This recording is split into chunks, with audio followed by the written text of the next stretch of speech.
Tàrraco Scipionum opus. Tàrraco fou obra dels escipions. Plini, a finals del segle I després de Crist, ens remuntà al moment fundacional de la nostra ciutat, Tarragona. En efecte, Tàrraco sorgeix arran de l'arribada dels exèrcits romans a la península ibèrica el 218 abans de Crist, en el marc de la confrontació bèl·lica entre romans i cartaginesos, anomenada la Segona Guerra Púnica. Això, diputats i diputades, ens dona una idea del que significa la Tàrraco romana, més de 2.000 anys d'història. Passejar per Tarragona, per la Tarragona actual, no és només passejar per una ciutat del segle XXI. Passejar per Tarragona és formar part de la pròpia història, és viure la història. Tarragona és història viva. No és casualitat que sigui l'única ciutat de tota Catalunya que el seu conjunt arqueològic de la Tàrraco hagi estat declarada Patrimoni de la Humanitat l'any 2000 per la UNESCO. Qualsevol que conegui Tarragona s'enamora.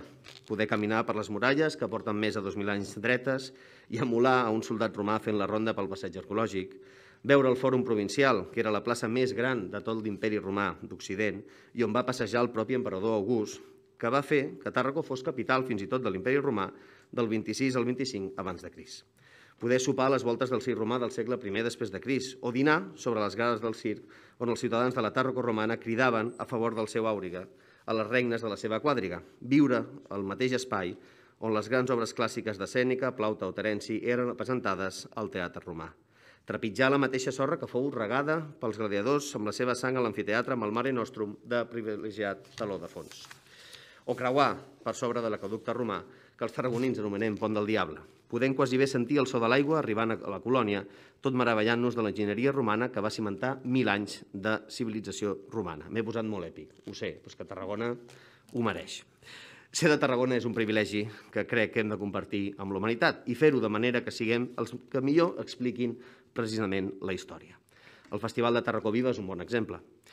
I aquest preàmbul té un sentit, diputats i diputades, que tots els il·lustres aquí presents entenguem la importància d'aquesta proposta de resolució i és simplement per donar la rellevància que té a la Tàrraco romana per dret propi i que es traslladi la realitat actual dels nostres dies amb un museu a l'alçada de la seva rellevància.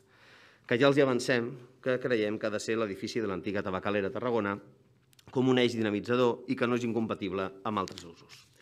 El contingut de l'APR l'han pogut comprovar els diputats i diputades. El 6 d'octubre del 2020, el Consell Executiu de la Generalitat de Catalunya va aprovar aquest Pla de Museus de Catalunya, denominat Museus 2030, Pla de Museus de Catalunya. És cert que 3 anys abans és quan va ser elaborat i publicat. 3 anys després és quan hi ha, al final, aquest pla. El Museu Nacional Arqueològic de Tarragona és una competència que som conscients que és de nivell estatal, però crec, i ho explicarem, que la Generalitat no pot viure aliena a la importància. El Pla de Museus, ni el 2017 ni ara, no diu una paraula de l'encaix del paper que ha de jugar precisament aquest Museu Nacional Arqueològic de Tarragona en el marc del futur sistema museístic català i en concret en el marc de l'Organització dels Museus d'Arqueologia de Catalunya. No oblidem que el Museu Nacional Arqueològic de Tarragona és el més antic de Catalunya en la seva especialitat. Tarragona ha d'esdevenir precisament la capital del món clàssic a Catalunya. Crec que és públic i notori que és el lloc idoni.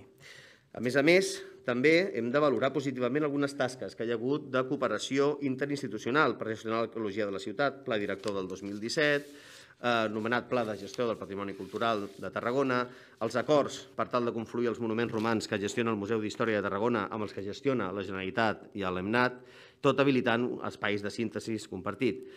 El que creiem, i així hem fet proposta a la nostra PR, és crear una comissió de treball amb l'Ajuntament de Tarragona per tal de modificar, actualitzar i ampliar aquest Pla de Museus de Catalunya amb l'objectiu d'abordar l'encaix i el paper que ha de jugar el Museu Nacional Arqueològic de Tarragona en el marc del futur sistema museístic català i, en concret, en el marc de l'Organització dels Museus d'Arqueologia del país.